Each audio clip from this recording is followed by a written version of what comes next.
sampai selama-lamanya Tuhan.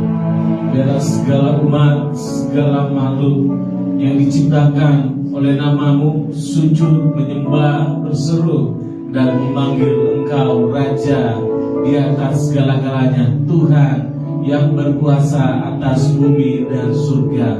Kami datang di tahta-Mu, kami datang menyembah, kami datang membawa korban syukur kami, dan kami mau datang mendengarkan firman, suara-Mu, pesan-Mu yang akan mengubah dan terus mentransformasi kami dan terus mengarahkan kami kepada kebenaran. Roh Kudus sebagai penjamin kami sampai kepada kekekalan akan memberikan pewahyuan dan pengertian, pengetahuan akan kebenaran-Mu. Terima kasih Tuhan. Kami mulai ibadah ini di dalam nama Yesus. Amin. Nama Tuhan, Shalom. Shalom. Sekali lagi jemaat yang diberkati Tuhan, Shalom. Sekali lagi Shalom. Kita berikan sorak-sorak bagi Tuhan kita. Kami berdiri di salon di samping kiri kananmu. Katakan, kita dipilih Tuhan, amin. Haleluya. Mari sama-sama umat pilihan Tuhan. Kita mau bersorak bagi Tuhan kita. Kami juga kemuliaan Tuhan. Bagaimana umat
kasih Yesus, terima kasih Roh Kudus.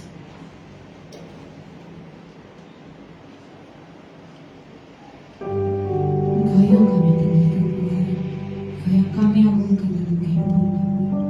Engkau penyelamat kami, Engkau pelindung kami Tuhan, Engkau kekuatan kami.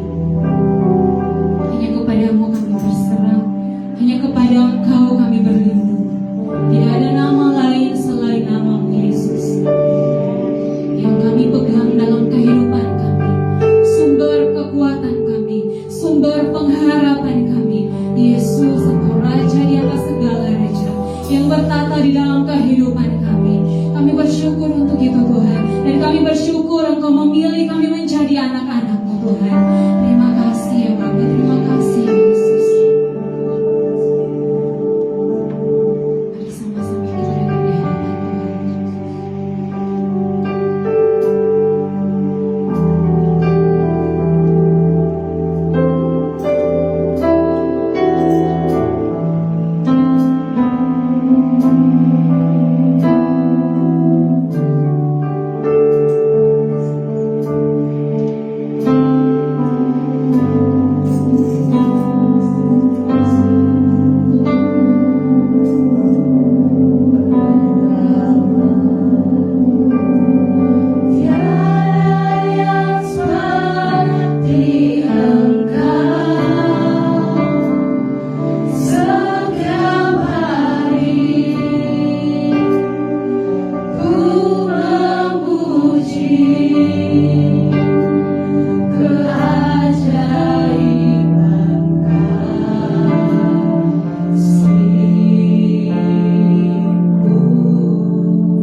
kebebasan. Kerajaan Allah dinyatakan, kebenaran disampaikan. Setiap saudara siapapun juga yang mendengarkan deklarasi, engkau yang tulis secara rohani, terbuka telingamu untuk mendengar. Engkau yang lumpuh secara rohani, kakimu kuat kembali berdiri, melompat, kau berlari kembali kepada destininya Tuhan. Engkau yang telah kehilangan kasih, kasih dari tahtanya mengalir seperti aliran air yang deras membanjiri hatimu. Siapapun yang mendengar ini, engkau yang buta secara rohani, terang kebenaran itu menyinari matamu. Engkau dapat memandang jauh melampaui hal-hal yang natural.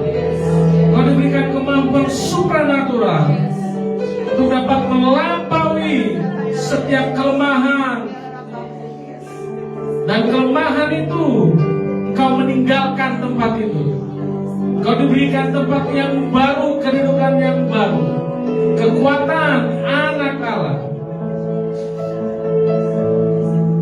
Kemuliaan-Mu dinyatakan, sebab firman-Mu disampaikan Tuhan. Roh Kudus bekerja dengan kekuatan yang melampaui apapun juga. Engkau Maha Kuasa. Engkau ada di tengah-tengah kami. Demi nama Yesus. Amin. Oke, silakan duduk saudara.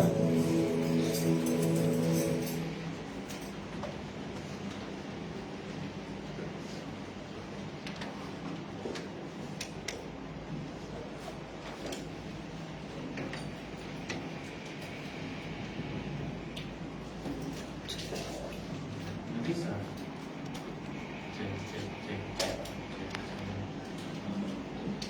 Bisa tolong ambil Ali dan laptop.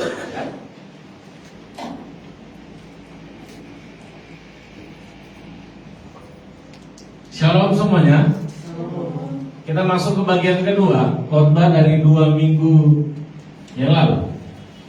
Benteng pikiran dan emosi. Benteng pikiran dan emosi terbentuk dari semua pengalaman yang negatif, trauma, perkataan-perkataan yang kasar yang kita dengar, terbentuk dari nilai-nilai keluarga, nilai-nilai adat, nilai-nilai budaya, nilai-nilai lingkungan, dan juga nilai-nilai pendidikan. Pendidikan juga menentukan benteng apa yang terbangun di dalam pikiran kita. Penjelasannya itu sederhana saudara, mengenai benteng pikiran ini. Kita yang memiliki benteng pikiran itu akan sulit menerima kebenaran firman yang disampaikan kepada kita. Sederhananya seperti itu. Kita sulit menerima. Bahkan kita bisa menerima, tetapi kita ada di benteng yang berikutnya, yaitu kita sulit mempercayai kalau firman itu bisa kita lakukan dan bisa terjadi. Ya, sama sampaikan dengan saudara ya. Benteng di dalam kerajaan-kerajaan itu bukan cuma satu benteng, itu berlapis. Ada tembok yang satu, kemudian ada tembok yang kedua, kemudian ada yang tembok ketiga. Ketika musuh berhasil menyerang tembok yang pertama dan menghancurkannya, dengar ada tembok kedua yang harus mereka lewati. Kita sulit terima kebenaran firman. Firman yang menembus hal itu, kita bisa terima, tetapi firman akan terhalangi oleh benteng yang kedua. Kita sulit untuk percaya. Kita terima, tapi sulit untuk percaya. Saya tidak bisa lakukan. Kayaknya ini mustahil. Tidak bisa terjadi dengan saya. Oke, dengan dia bisa, tapi itu tidak berlaku untuk saya. Kita itu tidak stabil, berubah-ubah, mengikuti pola dan alur pikiran kita. Hari ini saya bisa baik dengan dia, besok itu tidak ada masalah apa-apa, tapi saya bisa tidak baik dengan dia. Kita stabil saudara. Hancurnya benteng pikiran dan emosi kita itu sama dengan kita merdeka dari masa lalu kita. Saya ulang, benteng emosi dan pikiran terbentuk dari masa lalu kita. Kita berhasil hancurkan, artinya kita merdeka dari masa lalu. Setiap kita punya masa lalu, saudara. Semua, termasuk saya. Jadi mau bertanya, kalau pastor bagaimana? Masih ada di posisi benteng emosi dan pikiran? Saya bilang saya tidak ada di situ. Saya ada di tahap saya menjadi. Tapi saya mau sampaikan, itu susah, saudara. Untuk menghancurkan benteng ini susah. Kalau kita tidak tahu bagaimana tahun-tahun berjuang dalam hal itu.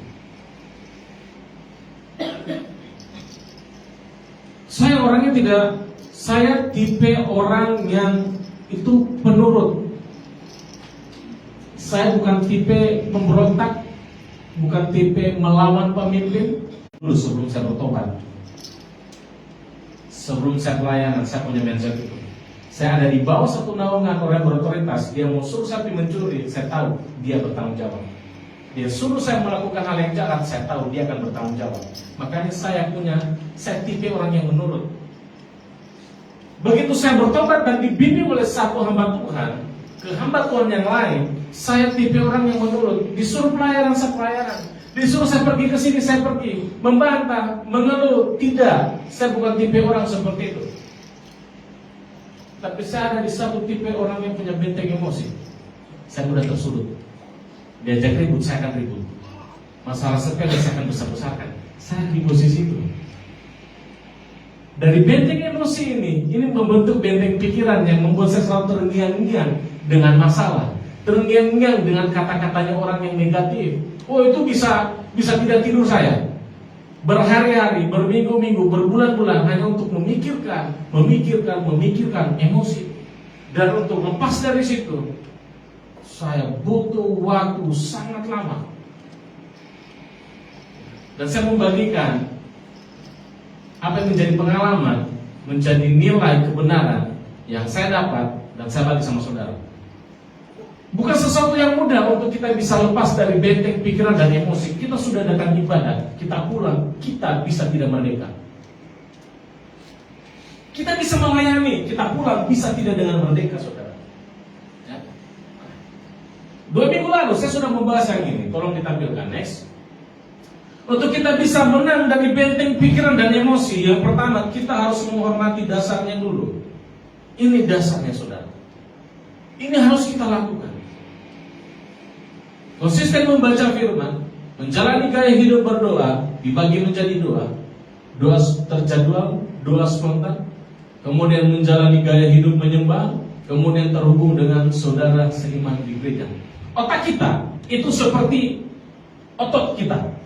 Waktu kita melatih otot kita untuk angkat beban yang berat, karena kita sama sekali belum pernah mengangkat beban berat, begitu kita angkat 5 atau 10, kita 2, 3, 4, seminggu, 2 minggu, setahun sudah terbiasa angkat beban. Itu bukan perkara lagi bagi kita. Seminggu, 2 minggu, sebulan, setahun kita membaca firman, itu bukan lagi beban. Pikiran kita sudah tidak akan sakit. Kita sudah mulai terlatih untuk membaca. Kita harus menghormati ini dulu. Waktu kita menghormati pelayanan, tetapi ditentukan di rumah. Saya sudah kasih ilustrasinya 2 minggu lalu. Tentara tidak dilatih di medan perang, tetapi mereka dilatih di barak militer. Seorang atlet tidak dilatih di olimpiade, tetapi dia dilatih di rumah, menjaga pola makan, pola tidur, menjaga postur tubuh. Yang kedua, yang kita bahas hari ini, kita harus memilih untuk percaya. Kita baca firman, tapi kalau kita tidak percaya, itu juga mustahil. Kita berdoa, sekalipun kita bisa berdoa 1-2 jam, kita bisa nyanyikan pujian, kita bisa ada di dalam gereja, kita terhubung setiap hari dengan teman-teman kita semua ini. Tapi kalau kita tidak memilih untuk percaya, tidak ada faedahnya. Memilih untuk mempercayai kebenaran firman itu memang sulit, tapi lebih sulit waktu kita hidup tanpa kebenaran firman. Injil Yohanes 15 berkata seperti ini. Yesus ngomong begini, saudara, di Injil Yohanes pasal 15. Di luar aku, kamu tidak dapat berbuat apa-apa. Saya mau sampaikan, kalau perkataan itu tidak betul, kita tidak rugi apa-apa. Artinya, kita bisa melakukan banyak hal di luar Yesus. Tapi yang jadi masalah, kalau perkataan Yesus itu betul dan kita ada di luar Yesus, kita bisa membayangkan apa yang akan terjadi. Dan memang perkataan itu benar dan itu kebenaran.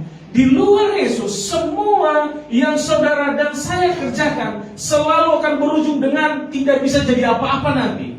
Sekalipun kita sudah mencapai dapat uang, dapat beli mobil, beli motor baru, dapat istri, dapat suami, dapat pekerjaan, tapi nanti ujung-ujungnya kita akan ngomong gini di hati, kayaknya hatiku tetap kosong ya.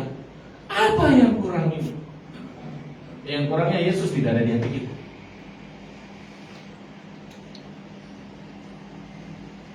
Tapi kita mengklaim Yesus ada di hatiku. Nah, itu kita tidak bisa membantah sih. Saya pun juga tidak bisa membantah kalau orang ngomong Yesus ada di hatiku. Ya itu kepercayaan dia. Tapi menjadi persoalan setiap kita akan dihakimi Tuhan. Alkitab mencatat hari-hari terakhir, setiap orang berseru kepada aku di hadapanku. Saya sudah berbuat, saya sudah melayani, saya sudah mengusir setan, saya sudah menyembuhkan orang. Nah Yesus ngomong, saya tidak kenal. Itu yang jadi bahaya saudara. Waktu selama kita hidup, kita menganggap kita mengenal Tuhan. Tuhan ada di hati kita. Tapi begitu berhadapan dengan Yesus, di penghujung hidup kita, Yesus ngomong, saya tidak kenal.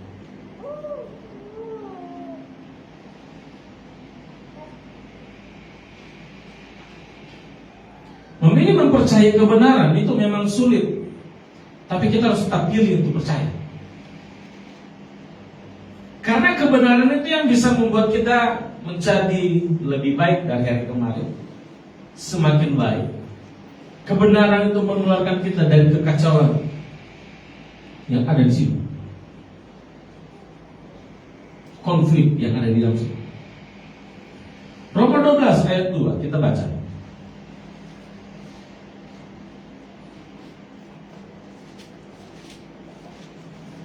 Roma pasal 12 ayat 2.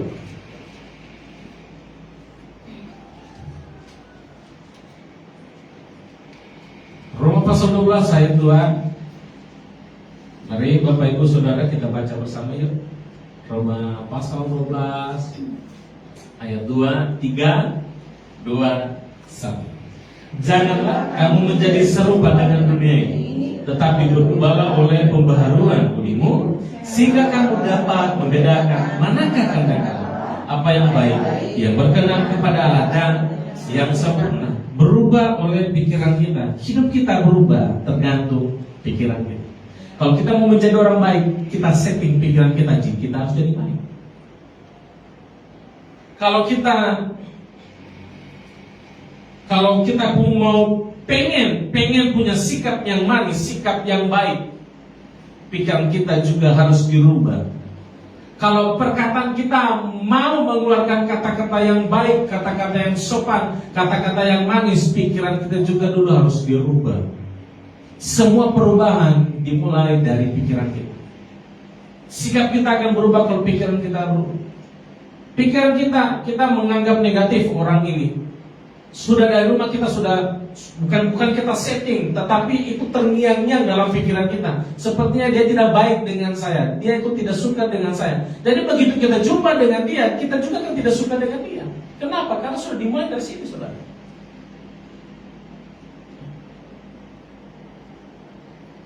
Pastor Oli itu dia selalu ngajar begini, kalau kau lihat keburukan orang, kau harus lihat kebaikannya. Setiap orang yang buruk punya hal yang baik. Kalau kau mau menang melawan hal itu, lihat, semua orang punya hal yang baik. Jadi orang datang, Pak itu orang jahat, lihat saja kebaikan. Kalau saudara fokus selalu dengan hal yang buruk yang dia buat, maka hal yang baik yang pernah dia buat, saudara akan lupa. Dia pernah dorong kau tidak ada uang dia tolong, pernah, mungkin cuma sekali. Kau tidak makan dia pernah tolong, kau tidak minta tapi tiba-tiba dia yang datang. Waktu bangku bocor, dia datang tolong kau. Kau tidak minta. Tapi tiba-tiba dia punya feeling, saya harus lewat sini, kayaknya ada Dedi di sini. Oh ini Romo Pokali hebat sekali. Betul, bocor bannya. Terus dia buat satu kesalahan, dua kesalahan, dan kita tidak anggap memang itu memang tidak bagus sifatnya. Berapa tahun yang lalu dia tolong kamu? Berapa tahun yang lalu dia bersama dengan kamu? Masa cuma hal yang seperti itu kamu mau ungkit? Semua disiplin di sini saudara. Mungkin 10 kejahatan, tapi coba saudara lihat satu saja kebaikan. Itu akan mengubah perspektifmu tentang dia.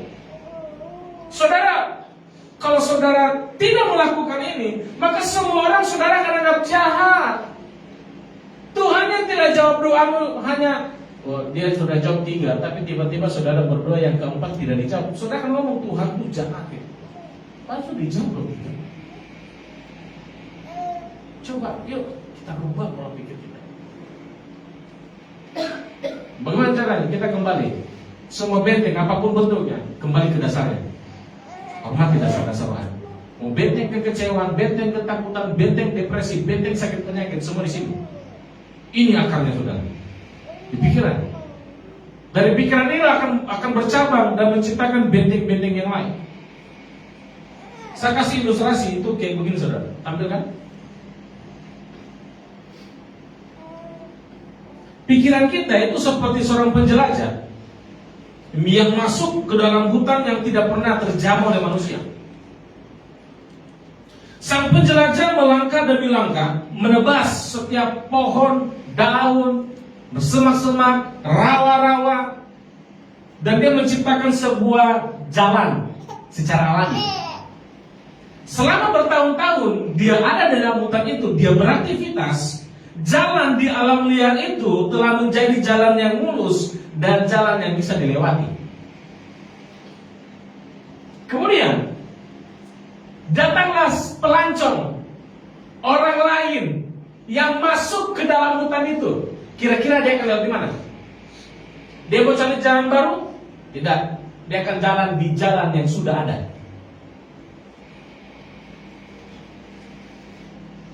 Pikiran kita itu seperti hutan. Para penjelajah itu pemikiran-pemikiran kita yang formatif, yang datang. Begitu kita membiarkan pemikiran-pemikiran itu menciptakan jalan yang ada di dalam pikiran kita ini, tiba-tiba datang pemikiran yang lain. Dia akan tetap ikuti jalan yang sudah ada. Karena itu lebih mudah untuk dilewati, lebih mudah untuk dipikirkan, dan itu pola yang sudah terjadi secara bertahun-tahun. Artinya kita tidak perlu mencari jalan yang lain, susah payah menebas pohon, potong ini, masuk ke rawa, keluar dari rawa. Kita tergoda untuk kembali ke pola pikiran lama. Saya kasih contoh. Kita dilukai, kita disakiti. Kita terbiasa marah. Saya terbiasa marah. Saya terbiasa tidak memaafkan. Begitu firman Tuhan datang dan mengatakan maafkan dia, susah. Lebih baik saya lewat jalan yang sudah ada, marah dan tidak mengampuni, sinis dan membatasi diri.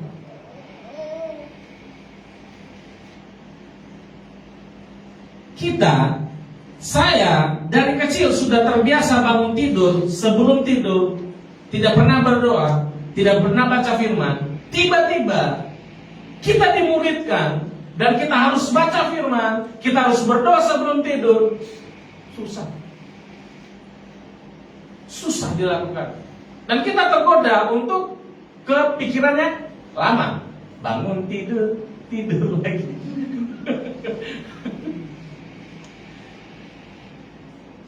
Kita selalu tergoda untuk kembali ke jalan yang lama. Karena kita tidak suka untuk cari jalan yang baru.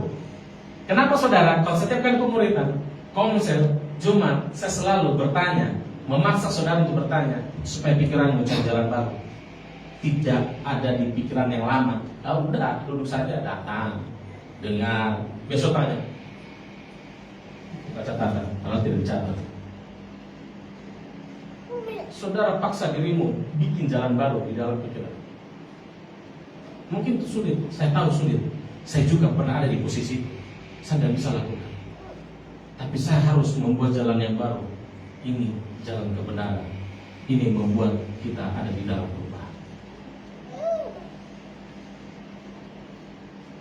Begitu juga dengan hal-hal lainnya, ya. Kebiasaan-kebiasaan kita yang lainnya. Ketika kita paling marah, paling putus asa, paling takut, paling minder, paling bernafsu, paling tersiksa, dengar, sekalipun kita cenderung pengen balik ke pikiran yang lama, yuk, ini saatnya kita memilih, ambil keputusan buat jalan baru. Kita akan tebas pohon, masuk keluar rawa. Kita sulit menembus pikiran kita.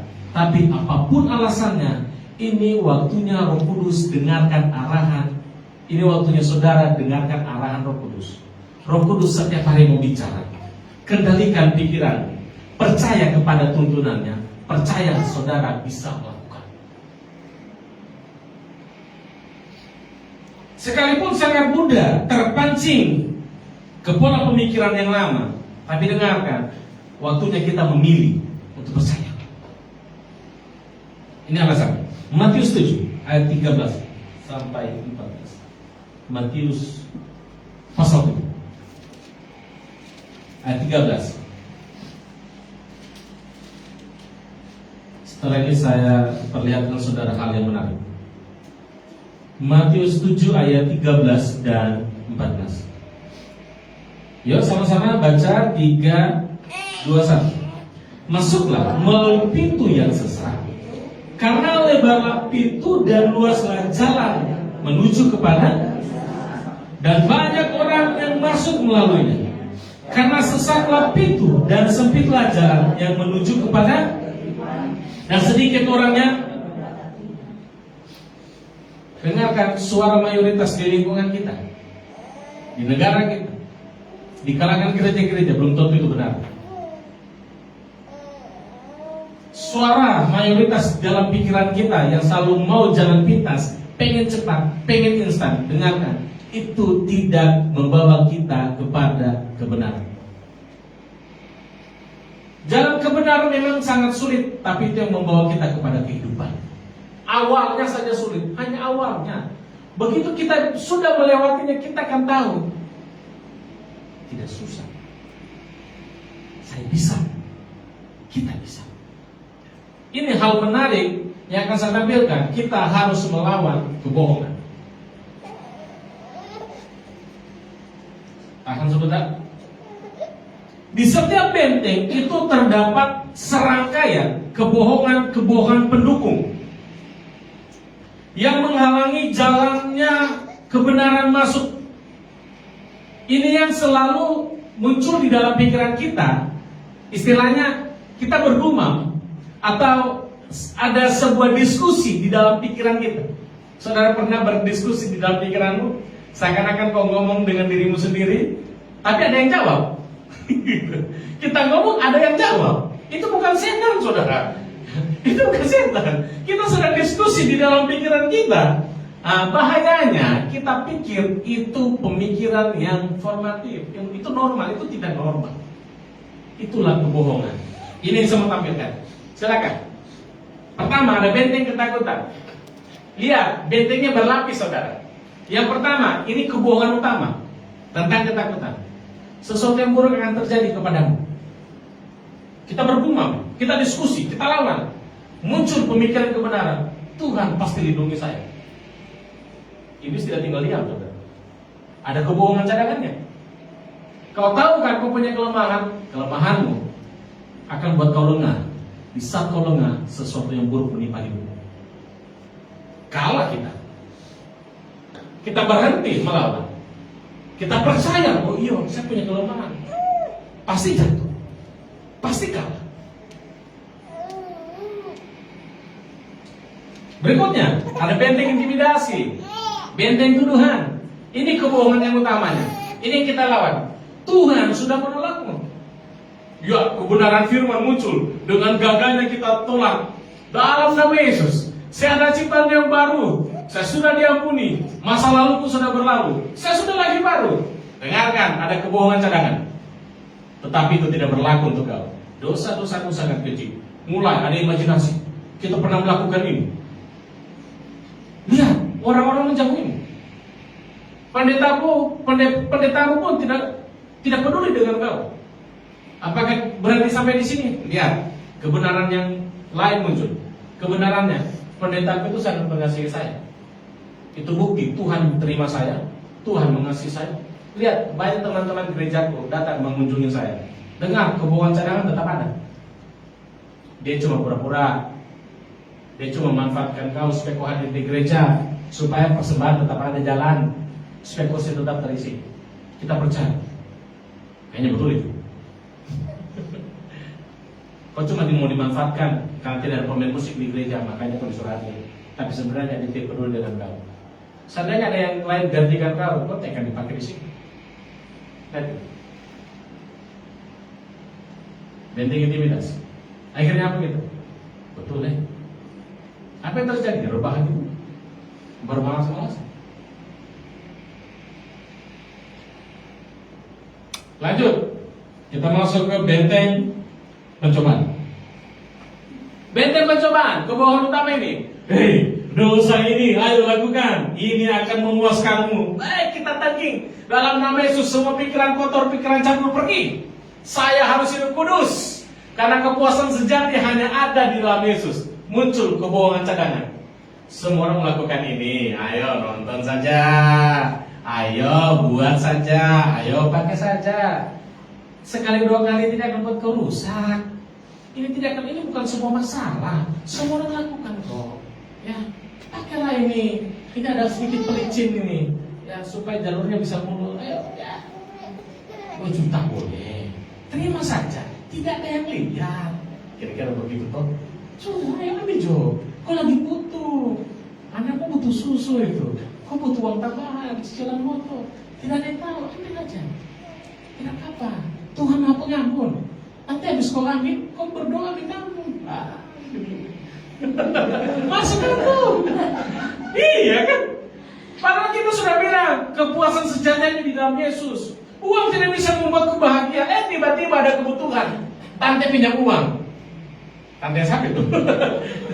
Pinjam dulu nak. 100. Tidak. 500 lah. Jangan juga 100. 500. Hai, belum ada uang. Tapi tunggu. Besok saya pinjam dari temanku. Bagaimana tawarannya kemarin? Masih berlaku. Lagi betulan ini.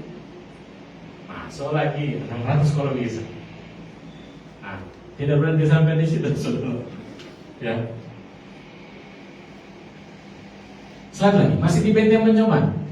Kebenaran muncul lagi.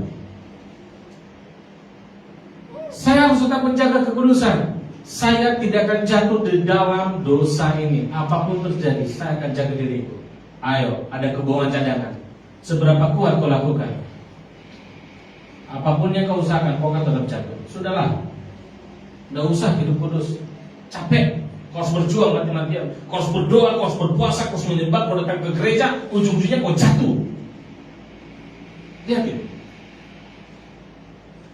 Ya, kau pernah ada dialami di posisi? Saya pernah. Woi, berkecamuk di dalam sini.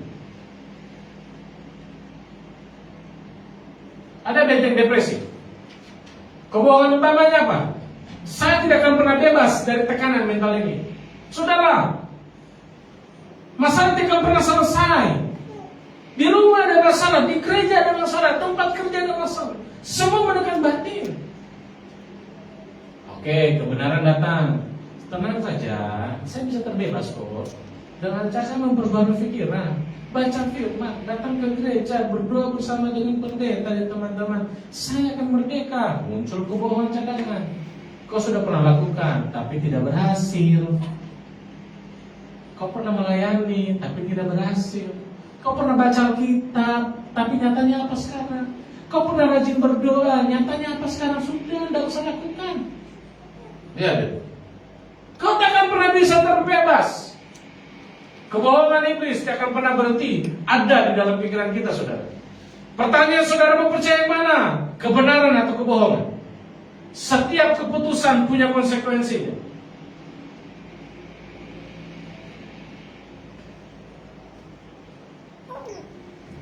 Kenapa kebohongan itu terlihat lebih unggul, saudara? Coba tampilkan.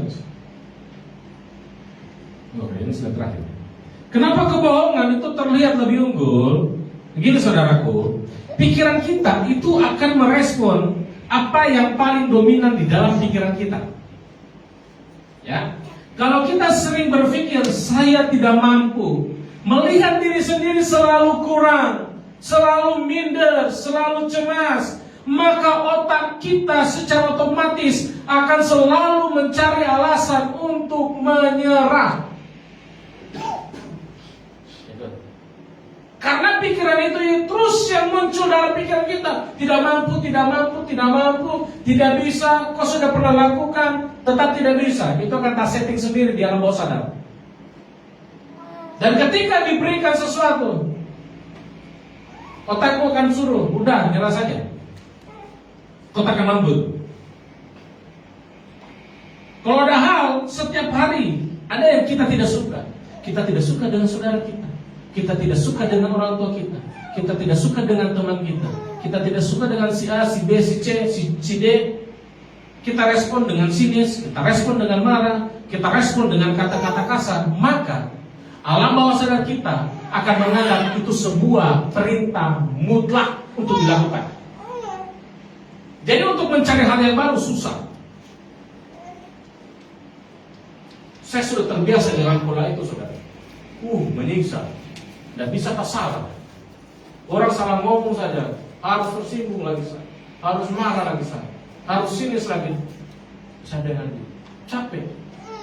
Kita pengen punya banyak teman, tapi pikiran kita selalu menganggap itu perintah mutlak. Sudah, pokoknya yang mengganggu kau, yang memberikan ancaman, musuhi. Lebih baik kau tinggal sendiri saja, ya pinjau di hutan. Tidak ada manusia, tapi kok kan bakal jadi nyamuk. Ada banyak laba-laba lipat di sana, kan repot kan. Kita bangun tidur, kita langsung berpikir khawatir, kita pesimis, kita takut dikritik orang, kita rasa bersalah, kita takut gagal. Ketika kita pergi kerja, kita pergi ke gereja, tiba-tiba kita dikritik, bukan untuk melukai, tapi karena suka setting di sini. Kita pikir, saya mau dilukai, terancam ini. Ini adalah serangan balik ini. Apa yang dilakukan? Kita akan lawan, kita akan marah, kita akan pesimis. Kenapa? Karena bangun tidur suka setting. Bangun tidur itu yang ada pertama di dalam pikiran kita. Kebenarannya begini, saudara. Iblis membohongi kita cuma sekali. Percayalah, satu kali saja dilemparkan kita kebohongan. Tapi kita berkali-kali, ribuan kali membohongi diri kita sendiri dengan kata-kata yang iblis lempar kita pakai membohongi diri kita. Terus cara mengendalikan dan merebut kembali kemenangan atas pikiran kita sendiri, kembali ke awal tadi, hormati dasar-dasar, lakukan dulu itu. Tidak terbiasa, memang sama. Saya juga tidak terbiasa awalnya. Lakukan. Bukan masalah durasi waktu, berapa lama kita baca firman dan berdoa, tapi bicara tentang konsisten. Sekalipun kita cuma baca satu hari satu pasal, kita baca cuma 5 ayat, tidak jadi masalah. Kita berdoa cuma 1 menit, tidak jadi masalah. Tapi konsisten tiap hari. Setiap hari konsisten. Lama-kelamaan kita akan terbiasa dan kita akan kuat. Baca firman. Tapi saudara harus percaya dengan apa yang saudara baca. Saudara baca, doakan. Contoh, bagaimana mendoakan apa yang kita baca. Muncul di Filipi pasal 4. Ngomong begini, semua yang benar, semua yang mulia, semua yang adil, semua yang suci, semua yang manis, bla bla bla bla. Kita harus percaya itu. Kemudian kita berdoa pakai ayat itu.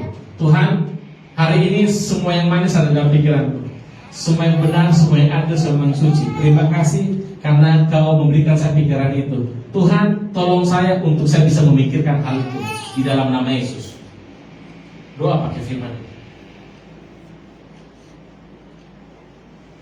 semua yang benar, semua yang manis. Bagaimana caranya saya memikirkan semua yang adil ketika saya menghadapi ketidakadilan? Kan sulit. Berdoa.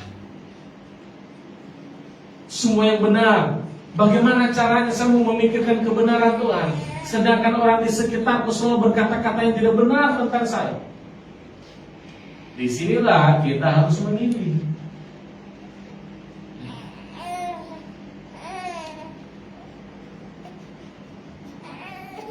Jadi waktu kebohongan datang ke pikiran kita, ya, melawan, kita harus lawan dengan memperkatakan kebenaran firman. Nah, di situ terjadi argumen.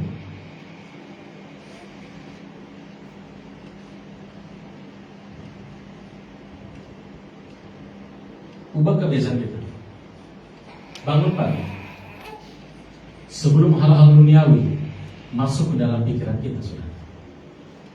Hal-hal duniawi itu kan media sosial, ada berita, ada konflik, ada perseteruan antara artis demi artis, ada film-film, ya dan sebagainya, kompleks lah di dalam media sosial. Bangun tidur. Ini saran dan ini saya kerjakan, saya lakukan. Berhenti pegang HP. Izinkan hal-hal ilahi, izinkan firman dulu yang masuk sebelum pegang HP. Kenapa? Saudara baca firman. Setelah baca firman, saudara kan berinteraksi dengan orang-orang yang kenal Tuhan, bahkan yang tidak kenal Tuhan. Firman yang kau baca jadi benteng. Ketemu dengan atasan, selisih duit, kita tidak curi, tapi selisih kita salah kasih pulang dengan orang. Kita kan sudah baca firman di rumah. Firman jadi benteng, kita di veto, udah legowo aja. Nggak usah balas. Kok bisa ya tidak dibalas? Kan ada firman, kan sudah berdoa. Sebelum hal-hal duniawi masuk, kita sudah punya tameng firman. Efesus pasal 6 katakan, ada perisai iman, ada pedang roh. Waktu kebohongan datang, kita deklarasi firman, itu perisai. Waktu kita percaya dengan firman, itu pelindung, membentengi kita. Itu akan mematahkan panah-panah besi jahat. Sekalipun kita deklarasi tapi kita tidak percaya, percuma.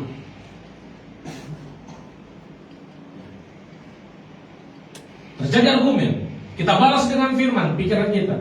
Ada argumen lagi tentang kebohongan, kita balas lagi dengan firman. Capek saudara kalau kita tidak percaya. Semakin kita berusaha lawan apa yang muncul dalam pikiran kita, dengarkan, kebohongan itu akan semakin kuat berteriak di dalam pikiran kita. Apa yang harus kita lakukan? Saya sudah tidak melawan. Ada argumen di dalam otakku, cukup 1 kali 2 kali saya lawan. Ketiga kalinya saya tidak akan bersuara. Tapi ini posisi kemenangan. Apa yang saya lakukan? Saya berdiam, saya mengucap syukur, dan saya imani janji Tuhan, saya imani firman Tuhan, saya di posisi menang. Itu tidak akan kena saya. Saya tidak akan celaka, saya tidak akan sakit, saya tidak akan bangkrut, saya tidak akan sial. Tuhan dari penjaminanku. Ada suara itu, saya sudah tidak berargumen. Saya cuma pegang, Tuhan pelihara saya, Tuhan jaga saya, Tuhan jamin saya. Udah clear. Tapi dasarnya harus lakukan, karena kekuatan kita semuanya berasal dari kuasa ini. Ya. Rumah ini, rumahnya saudara, semua rumah kan tidak mungkin tiba-tiba langsung pasang tiang kan. Dasarnya harus ada, pondasinya harus ada. Pondasi inilah yang menopang semua tiang-tiang yang ada di dalam rumah. Tidak usah dulu, kan tidak mungkin kan kita, Ma atau Pak, kita beli rumah yuk, atau kita bikin rumah yuk. Pondasinya belum ada, kita sudah siapkan dekornya. Oh nanti sama dekor ini dekor. Pondasinya mana?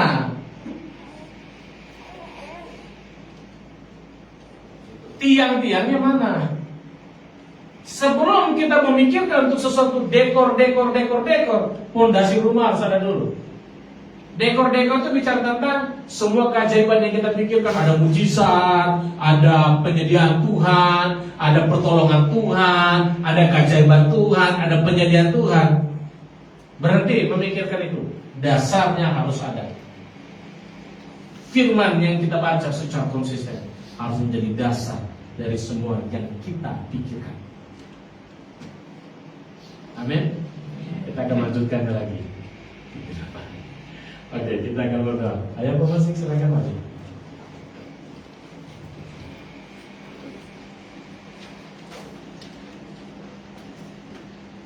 Suka buka. Saya kira dengan Dedi.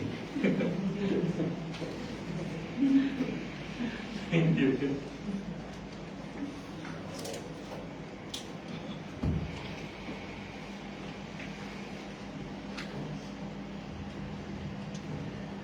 Oh, mulianya. Kita akan teruskan.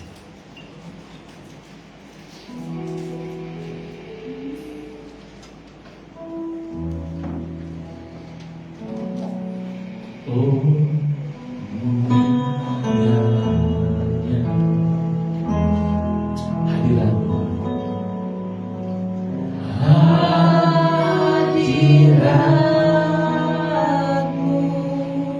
penuhi dengan kita. Kami balik, kami balik, kami memujamu,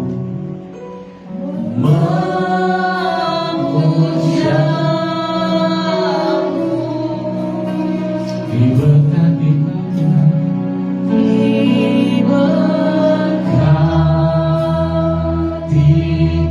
Kau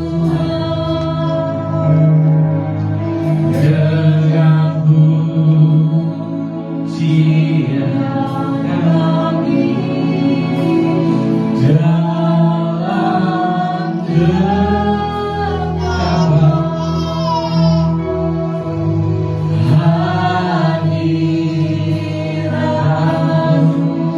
memenuhi, katakan, pikiranku,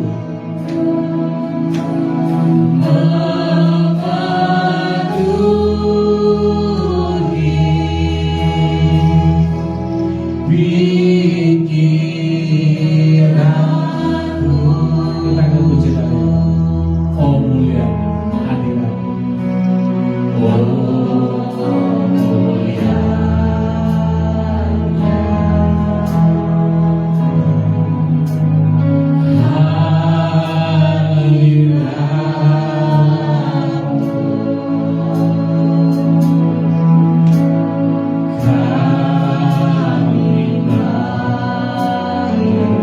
kami datang memujamu, memujamu, memuji, mengagungkanmu. Diberkati Kau Tuhan dalam pujian kami. Menjadi hidup yang harum di hadapan-Mu Bapa. Dengan pujian kami dalam genapan hadirat-Mu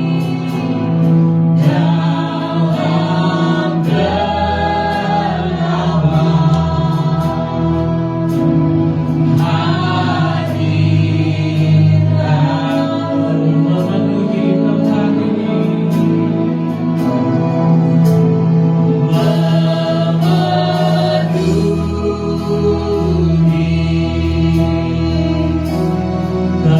tempat ini, diberkati, diberkati Kau Tuhan, diberkati Kau Tuhan, dengan pujian kami dalam genapan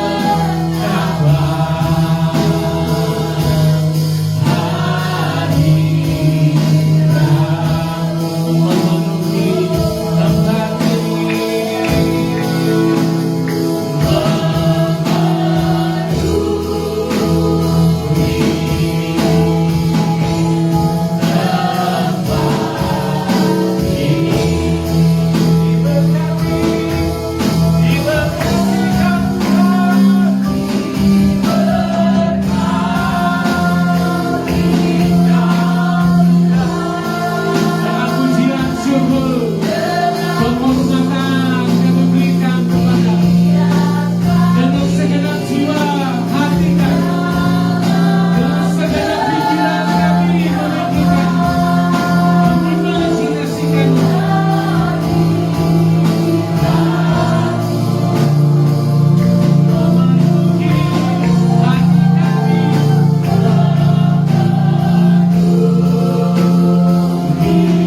Kau temu Roh Kudus, pimpin pikiran kami. Pimpin pikiran kami. Semua kebohongan, ketakutan, kebohongan depresi, kebohongan kecanduan, kebohongan ketakutan, saya mendeklarasikan ya Allah,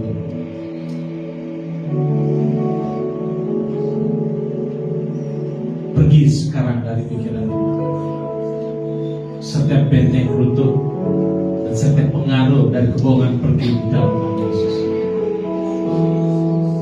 Kebenaran Tuhan harus tertanam kuat di alam bawah sadar. Terngiang-ngiang, membuatmu terinspirasi, membuatmu percaya, membuatmu kuat, membuatmu bergairah, membuatmu bersukacita. Di mana ada Roh Allah, di situ ada kemerdekaan. Dampak dari kemerdekaan adalah damai sejahtera. Damai sejahtera, damai sejahtera memenuhi pikiran, memenuhi hati. Dimuliakanlah Tuhan.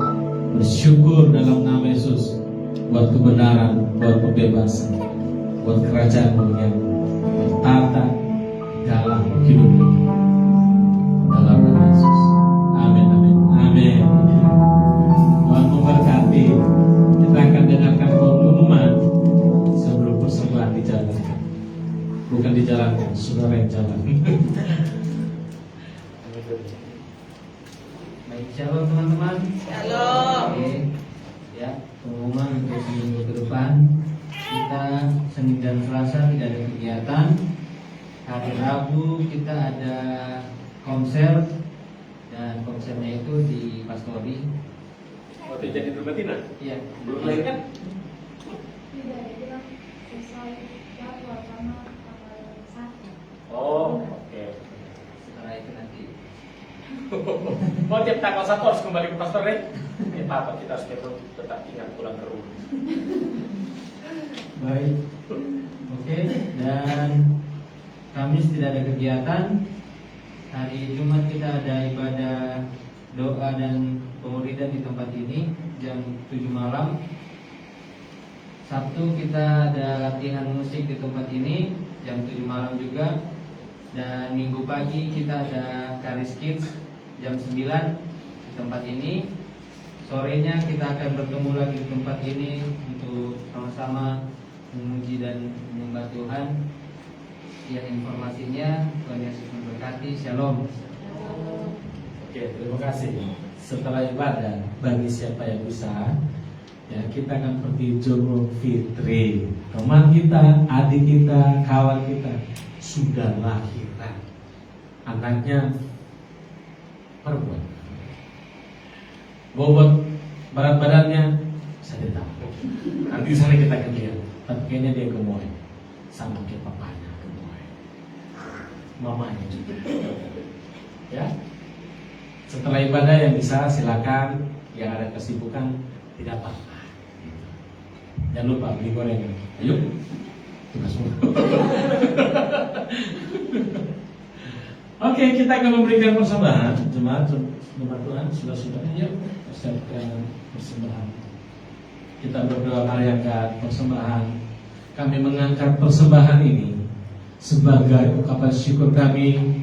Tuhan, Engkau penyedia, Engkau yang terus memberkati kami setiap hari, setiap waktu, setiap musim, setiap keadaan. Engkau tetap baik memberkati kami. Itu sebabnya kami datang memberikan persembahan syukur ini di hadapan-Mu Tuhan, bukti dari kesetiaan dan bukti dari kesetiaan kami kepada-Mu. Terima kasih, diberkati, dikuduskan persembahan, dikelola dengan baik untuk pelayanan-Mu di gereja ini maupun pelayanan misi. Saudara diberkati senantiasa, berkelimpahan, berkecukupan dalam segala keadaan. Tuhan menjadi penolong, tetap setia, tetap jujur, tetap bertanggung jawab untuk mengelola apa yang sudah Tuhan percayakan di dalam hidup. Terpujilah Tuhan. Kita akan memberi dia ucapan syukur dalam nama Yesus. Amin.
memberikan kekuatan yang melampaui hal-hal lahiriah. Tidak ada lagi ketakutan, kecemasan, tidak ada lagi kata menyerah. Mulai hari ini, malam ini, di tempat ini, firman Tuhan dideklarasikan di dalam pikiran, di dalam hati, terngiang-ngiang di alam bawah sadar, terdeklarasi di dalam setiap perbuatan, dan kau berjalan di dalam kekuatan, berjalan dalam kemenangan, berjalan dalam sukacitanya, berjalan dalam pengharapannya, berjalan di dalam kebahagiaan, berjalan di dalam integritas, kejujuran, dan kesetiaan yang dikerjakan oleh Roh Kudus yang ada di dalam. Kegelapan pergi dalam nama Yesus. Kelemahan sudah ditinggalkan.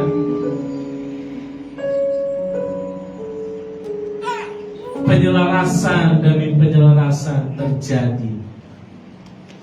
Rohmu kuat, pikiran, perasaan, memori, kehendak, imajinasi dipenuhi dengan kebenaran firman. Tubuhmu. Muliakanlah Tuhan dengan tubuhmu, karena engkau sudah dibeli dengan harga yang mahal, dan engkau sudah lunas, dibayar oleh darah Yesus. Engkau ciptaan yang baru yang berharga. Engkau dikasihi, engkau dicintai, engkau diterima. Yesus ada untukmu, dia bersama setiap waktu. Tuhan, terima kasih. Engkau yang membawa revival atas hidup kami. Engkau membawa revival atas kota ini. Pertobatan terjadi, pemulihan atas pemimpin bangsa dan kota kami, pemulihan atas gereja-gereja dan semua hamba-hamba-Mu, pemulihan atas anak-anak-Mu, pemulihan atas jemaat-jemaat, pemulihan atas semua orang, dimanapun Tuhan, dimanapun malam ini, dimanapun Engkau yang putus asa, Engkau yang ditinggal, Engkau yang kecewa, Engkau yang sakit, Engkau yang terluka, Engkau yang bergumam di dalam hidupmu, di dalam hatimu. Entah kau mau kemana, Roh Kudus, siapapun orang itu, dimanapun dia malam ini, di sudut kota manapun dia berada, kekuatanmu, kuasamu ada di tempat itu, memulihkan, membebaskan, menyembuhkan, mengangkat di dalam nama Yesus. Bawa kami, pertemukan kami dengan orang-orang yang demikian, agar kami dapat mengimpartasi kebenaran, pengurapan, kuasa, kebenaran yang sudah kami terima daripada-Mu. Buat kaki kami tetap kuat berdiri untuk memberitakan Injil, kasih karunia, damai sejahtera. Terus Tuhan, perkataan-perkataan profetik tanam, lepaskan terus melalui mulut kami, Tuhan. Dan biarlah pendengaran rohani kami semakin hari semakin tajam. Pandangan rohani kami terus fokus memandang kebenaran, memandang salib-Mu. Dan hati kami senantiasa mengucap syukur di dalam segala keadaan. Tuhan memberikanmu kesetiaan, Dia memberikanmu ketekunan, Dia memberikanmu tanggung jawab, dan Dia mengangkatmu lebih tinggi, lebih tinggi, lebih tinggi, lebih tinggi. Ada terobosan, ada promosi, ada berkat secara jasmani, juga berkat supranatural daripada Tuhan menyertai hidupmu. Anak-anakmu diberkati, suamimu diberkati, istrimu diberkati, adik dan kakakmu diberkati, mama papamu diberkati, diberkati dengan keselamatan daripada Tuhan, diberkati dengan keajaiban Tuhan, diberkati dengan cinta dan kasih Tuhan memenuhi keluargamu, memenuhi semua orang yang bertalian darah dengan Engkau. Dimuliakan nama-Mu Tuhan. Tuhan memberkati Engkau dan melindungi Engkau. Tuhan menyinari Engkau dengan wajah-Nya dan memberikan Engkau kasih karunia. Tuhan menghadapkan wajah-Nya kepadamu dan memberikan Engkau damai